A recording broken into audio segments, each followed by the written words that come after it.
Hey guys, welcome back. I'm Laura Wilkie with Down Home with Lemon Pie, and I'm going to share with you guys today why your little ones, your early education kiddos, your young children, your early childhood, why they do not need a curriculum.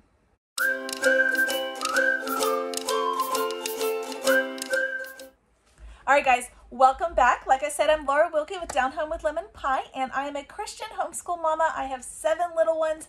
We've been homeschooling from the very beginning. This is Homeschool Fellowship Friday. I am glad you're joining us. If this is your very first video to catch, the playlist below is listed in the description of this video. If you want to catch all the playlists, all the videos that I have done on this topic, but this is just a great time for us as moms to come together to share tips and encouragement and information on homeschooling together. It is not a competition. We are not all doing it the same. We are not all growing the same, and that is okay. So share with me what you're doing. I am sharing with you guys what we are doing, and it's just a big community. So thank you for joining us. Right now, I am in the middle of going through this book with you guys. It is by Julie Polanco. It is Godschooling, and it is an amazing book. And I wanted to share this with you guys because I talked about it, I guess, 2 months ago. It has been so long.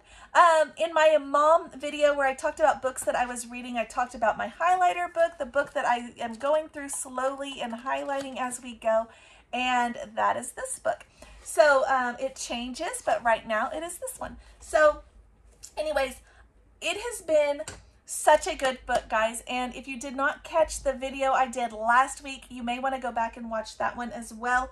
It kind of gives you a rough introduction, I guess, of this book and the principles encompassed in it. And today we're going to talk about, you know, your little bitty guys. And there's actually something in this book that I disagree with, and I'm going to talk about that as well and share you guys with you guys that. But the first thing that it touches on, or that we're going to talk about, is your little bitty guys. Do they need a curriculum? Do they need,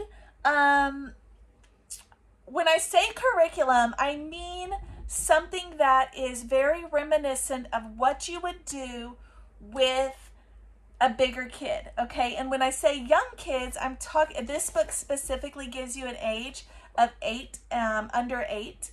In some parts, it kind of references it as 8 is the very youngest, or the very, youngest that you would start education, but in some cases it says that it could even go up to 10.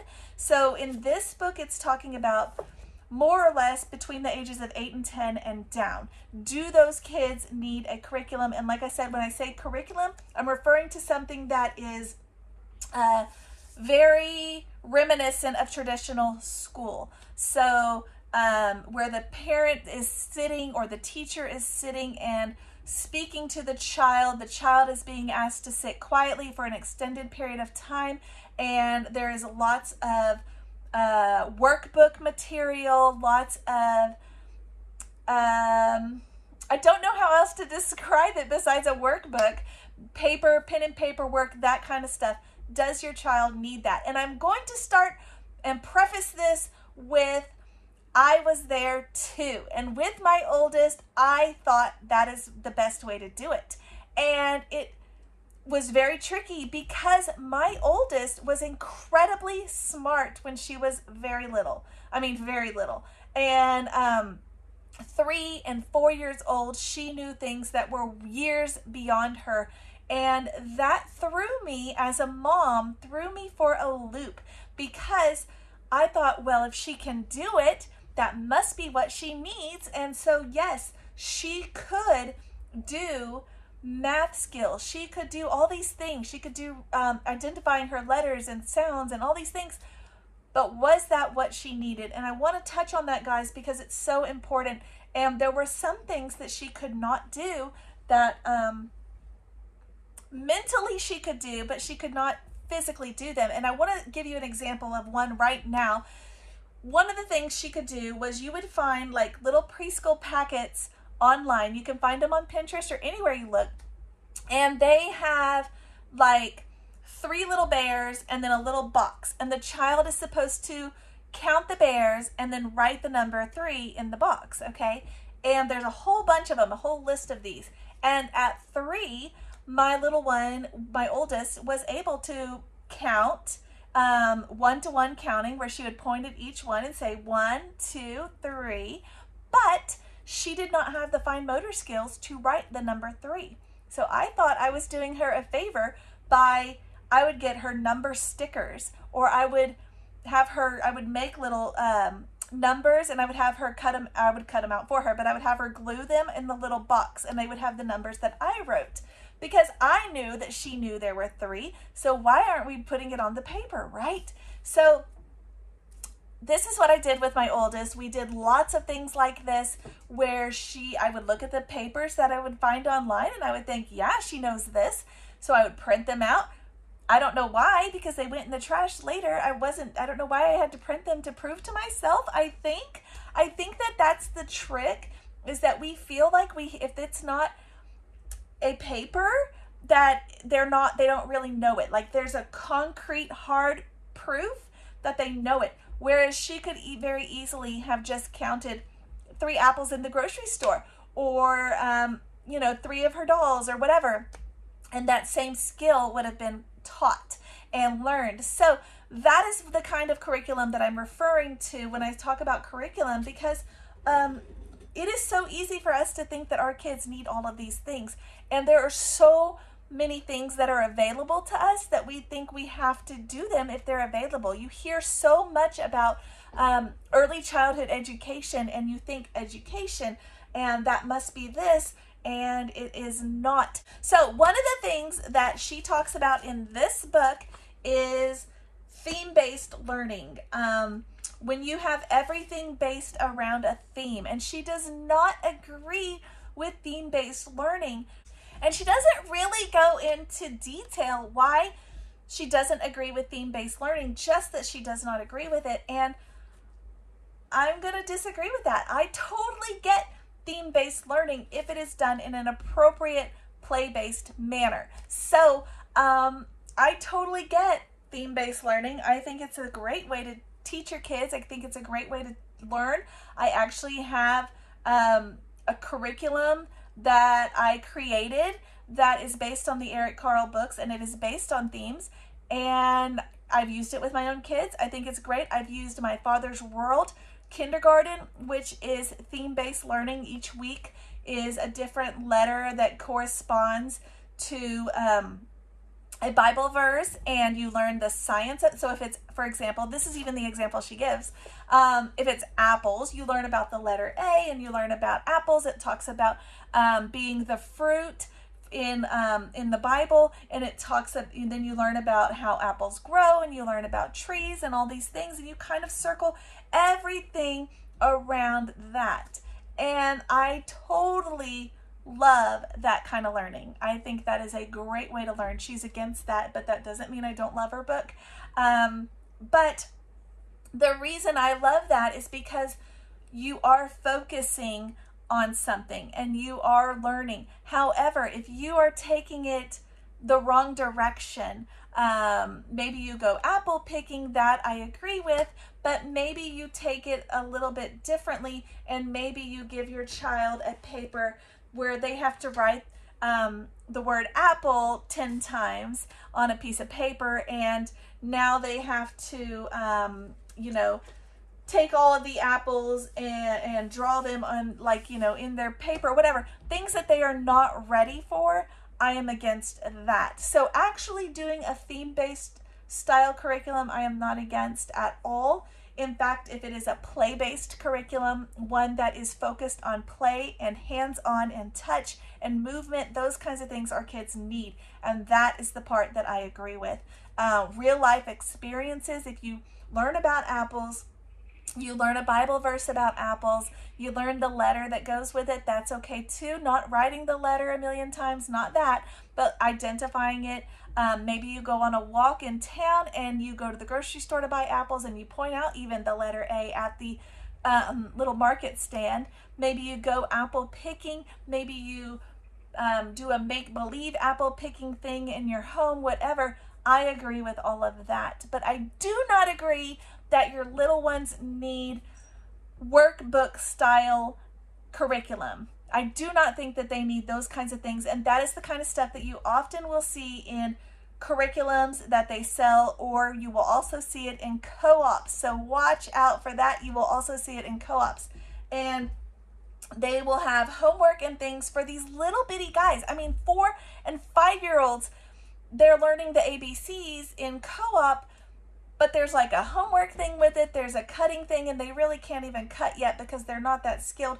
They don't have the fine motor skills to write. And yes, they can practice it, you know, from all of their year 4, and they can practice it all the year while they're 5 and all the year while they're 6. But that does not mean that they've practiced how to write the letter A for 3 years. Now they can do it at 7, versus if you just started at 7 and they already have the fine motor development from growing appropriately, that now they can write those letters quicker and easier than spending 3 years on how to write it. Okay, that part I do not agree with, and I'm not judging. I did the same thing with my oldest, and my oldest, we went through My Father's World curriculum. We went very, very slow. I absolutely love their curriculum. I still love it.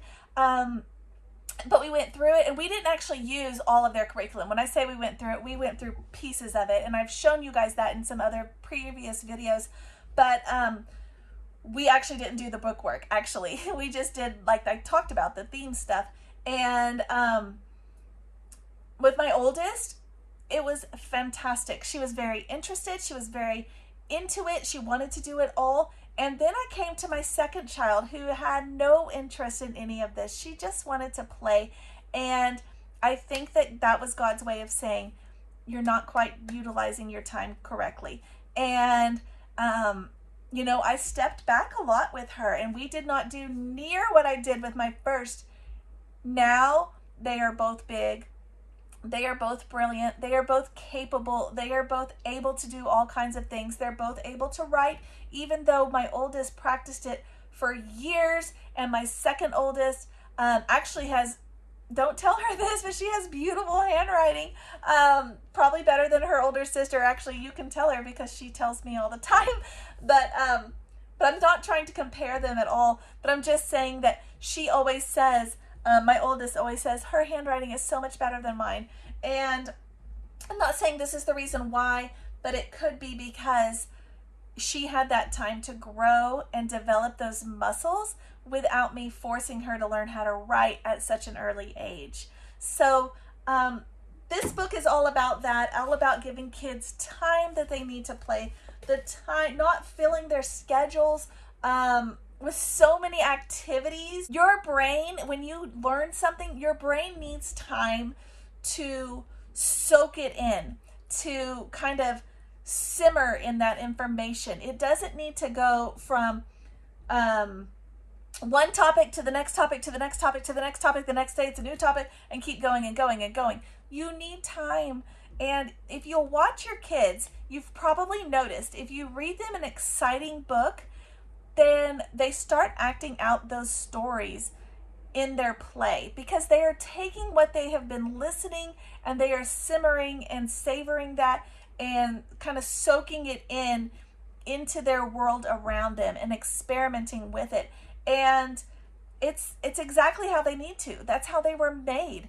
If you think about when we send kids to daycare, now I'm not judging, some families need to send kids to daycare for family reasons or financial reasons or whatever, but when we send them to daycare, more often than not, they will fight you on it, especially when they're first going. They will almost always fight you on it because they do not want to be left with a stranger. And yet we continue to do that, and we continue to take them somewhere where even if they know everybody, they'll still have times where they will fight you on it. And we need to kind of recognize those times and say, what is going on here? Why am I forcing? It feels so unnatural, does it not? Because you're forcing your child into a place they are clearly telling you they're not comfortable with. And then over time, we keep telling them, this is okay, it's okay, it's okay, it's okay. And so what do? They cling to those teachers, those educators, those people that are watching them or taking care of them. They cling to them because they know that their parents have a kind of abandoned them. I'm using the wrong word, but you get what I'm trying to say. I'm using an extreme word, and you're not abandoning them. I get that, but that is the way they interpret it. And we're telling them, go, go, go, go, go away from me, go away from me, go away from me. And then they do. They do go away from us. And what do? Come back, right? We start wanting them back. We send them, they grow up as adults. And that's all they want to do is be away because we have sent them that. We have taught them, go.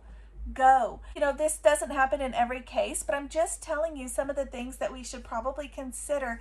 And, when you think about things like co-ops, when we send them to co-ops and we're like, go, and they're like, no, we're telling them it's okay to trust this person. But then when they turn around and they come home and they say things to you like, well, my teacher said this is how it is and not the way you're doing it. And my teacher said blah, blah, blah. It's very confusing for the kids. So it's something that we need to guard. We need to guard our homes. We need to guard our children's time. We do not need to listen to the world that is telling us, that your kids need to experience everything in the world, because we did that with our oldest. We pushed her to everything and it was ridiculous.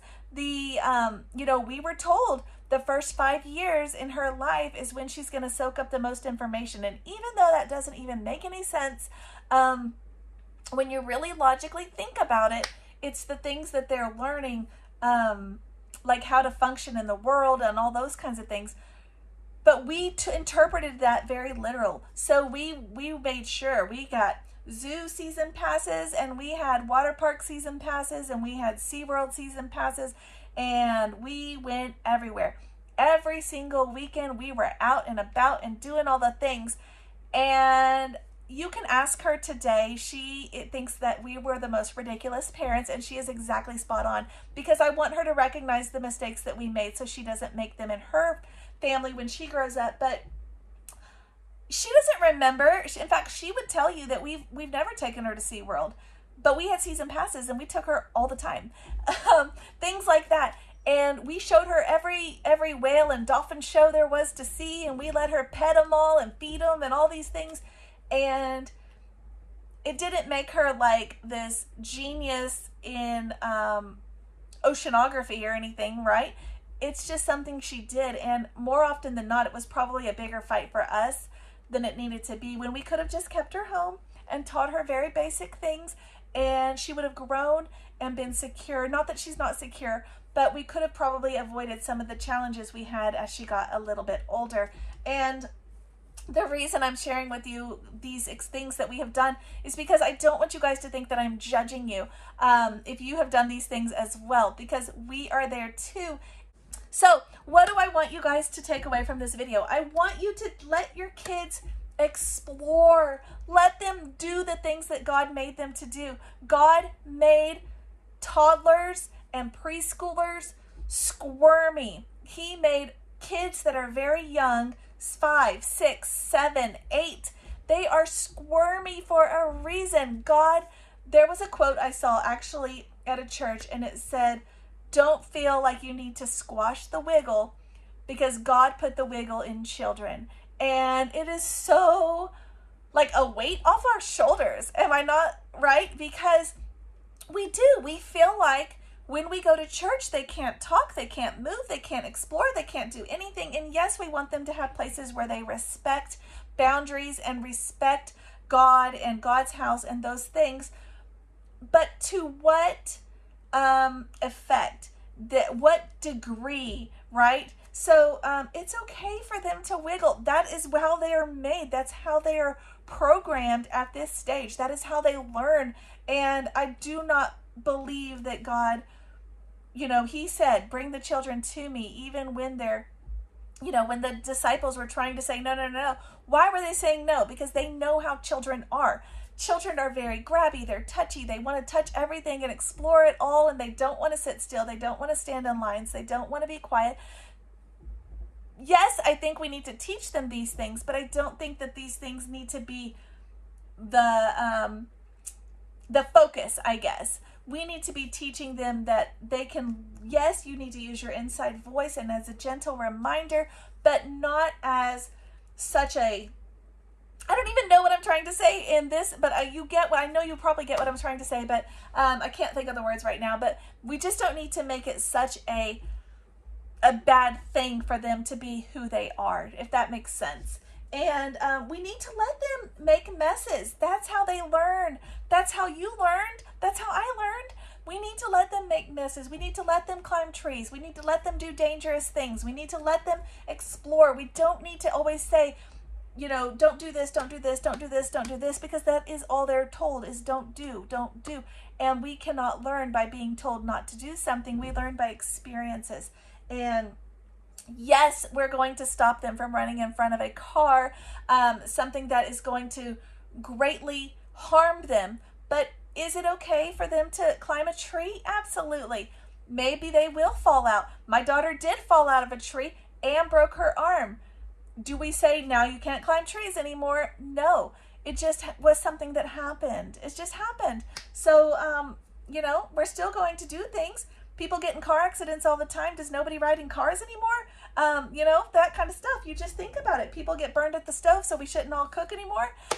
You know, you just don't take it to the extreme. This is kind of about not being a helicopter parent, not overscheduling your kiddos, not, you know, guarding their time with you. Let them cook with you. Let them help you with chores. Let them help you clean. If you want to see information on cleaning, I have a whole thing on cleaning I just did on Monday, and I talked about, guys, having the kids involved in cleaning the house, having a chore buddy, having them involved in doing those things with you. So if you don't have a curriculum for your kiddos, what do you do with them all day long? You let them live life side by side with you. You can read them and teach them about the Bible. You can teach them about nature, about God. You can, you can still teach your children without having it laid out for you as a curriculum. Yes, that is helpful. And it might be okay to have like a guide, like things we want to learn. And Charlotte Mason actually has one for us of things kids should know by the time they're 6. And it probably needs to be updated for modern times because, you know, there's some things that they maybe don't need to know, but in today's world, or the other things that we could add to that. But, you know, there was a quote in this book right here that said, "The brain seeks what it needs when it needs it." And is that not true?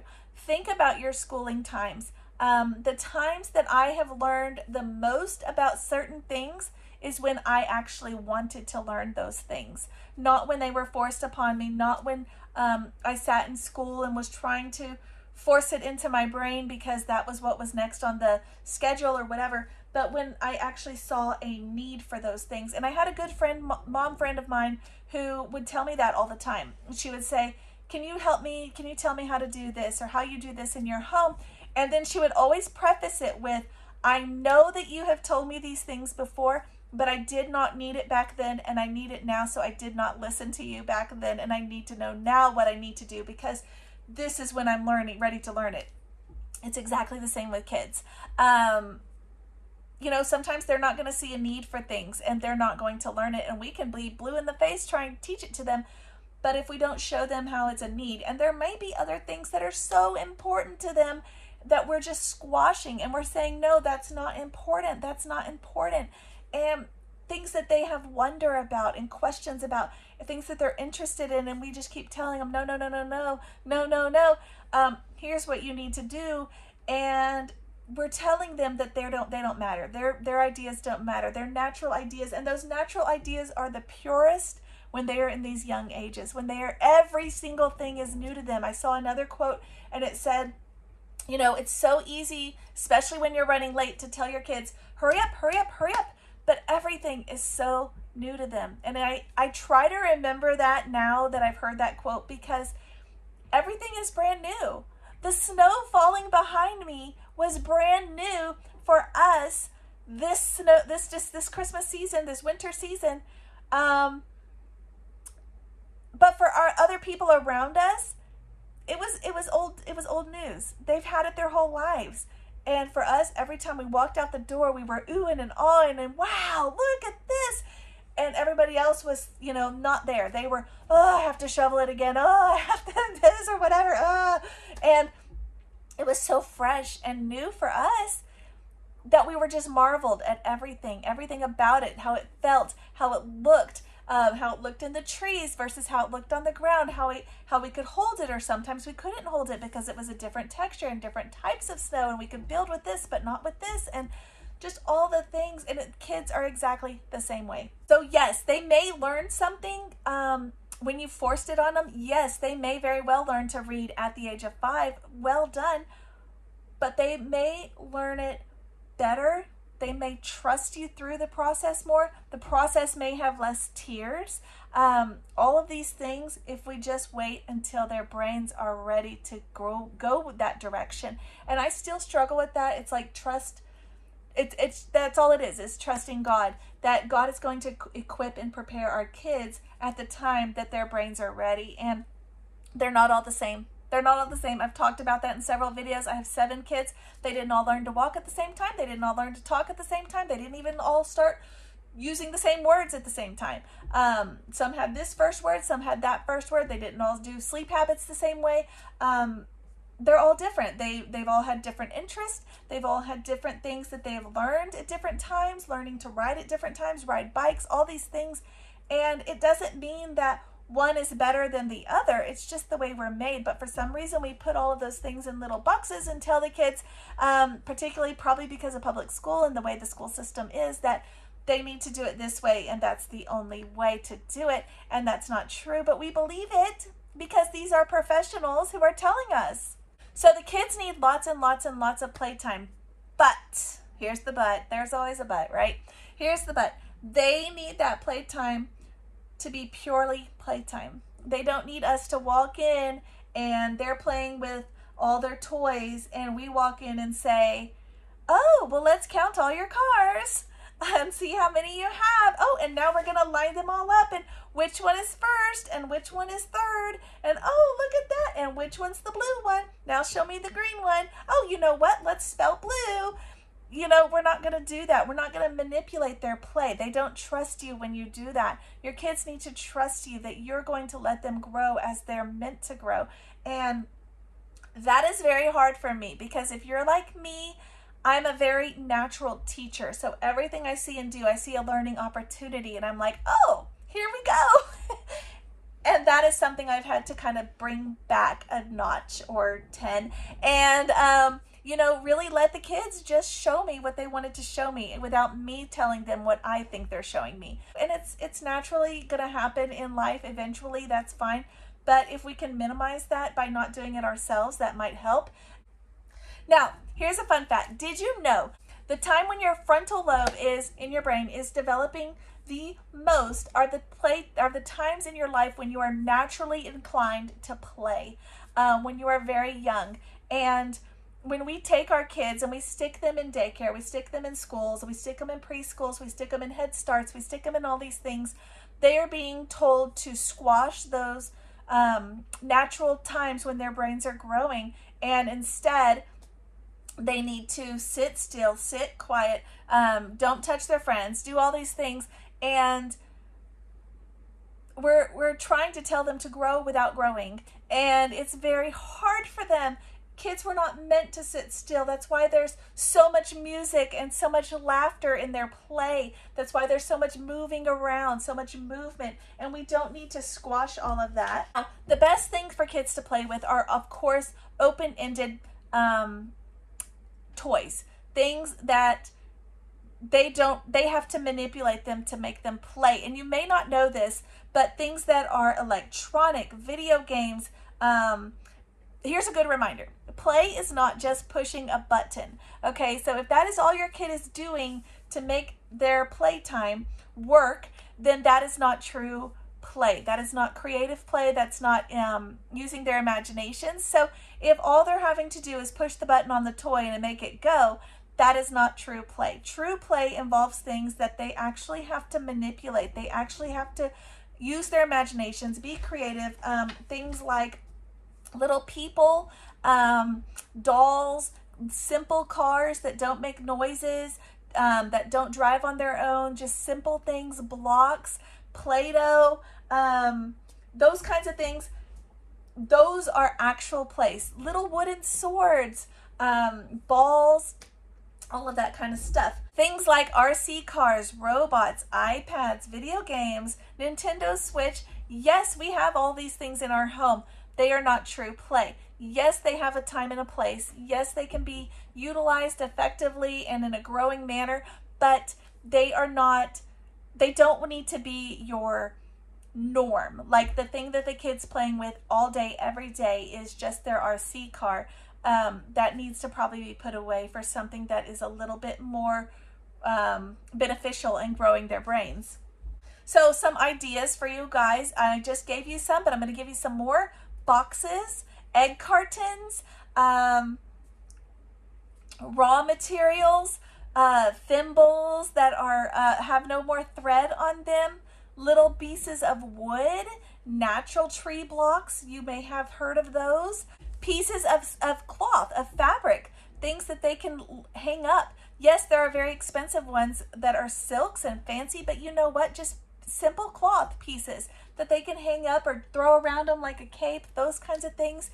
Hats, simple things for building, like carpentry, maybe a small hammer, those kinds of things that are going to use their muscles, use their hands, develop their fine motor skills, use their imaginations, let them be creative. Those kinds of things are the things that they need. So to wrap up this video, the long story of the whole gist of this video is to fill our children's day, our young children's days, with meaningful experiences with you, with their family, with their siblings, and with their community. Your kids are learning so much when you do simple things like take them to the grocery store with you, taking them to the post office with you, just taking them to the normal places, the hardware store with you, when they get to go to work with mom or dad, when they get to go to grandparents' house, when they are with you to serve others, when you are maybe taking a meal to somebody in need, when you are just living your life. That is the kind of stuff that they are learning so much. And we take those things and kind of see them as the back end, like we need to get all your school done so we can go do these things. But that is the true learning. Those workbooks that cost a fortune, with all the things for the kids to do and color and write, they bring a lot of tears. They bring a lot of heartache. They are expensive. They have a place at an appropriate age, but we utilize them at the wrong age, because on the book it'll say things like for 5 to 7, and we take it at 5 and think, here we go, and that doesn't need to be the case. So this is my gentle reminder to you mamas. This is my gentle reminder to you guys. Your little ones, cherish their time, protect their time, cherish it with you, cherish it in your home, protect it in your home. Do not rush into homeschool. I know you are gung-ho and excited about being a homeschooler, but your homeschool does not need to be all workbooks or any workbooks if they are very small. I'm talking probably, I would say, younger than 4th grade, maybe even a little bigger than that even. It just depends on their development. But if they are, I would take this as your advice, if they are naturally resisting you, pushing from you, and not interested, and your days are filled with tears, you may need to reevaluate what's going on and how you're using your time. Maybe you're doing too much bookwork. Maybe just 10 minutes of bookwork is all you need. Our kids learn so much, but they learn so much more through their hands and experiences, and that is where they're going to truly grow. So thank you guys for joining me for Homeschool Fellowship Friday. This is fantastic information for you guys straight out of this book here, Trusting God to Help Our Children to Learn. No, it does not need to be hard. No, it does not need to be crazy. And if you guys want to join in, the whole playlist for all of the Homeschool Fellowship Fridays videos are linked below. So thanks guys for watching, and I will see you guys next time.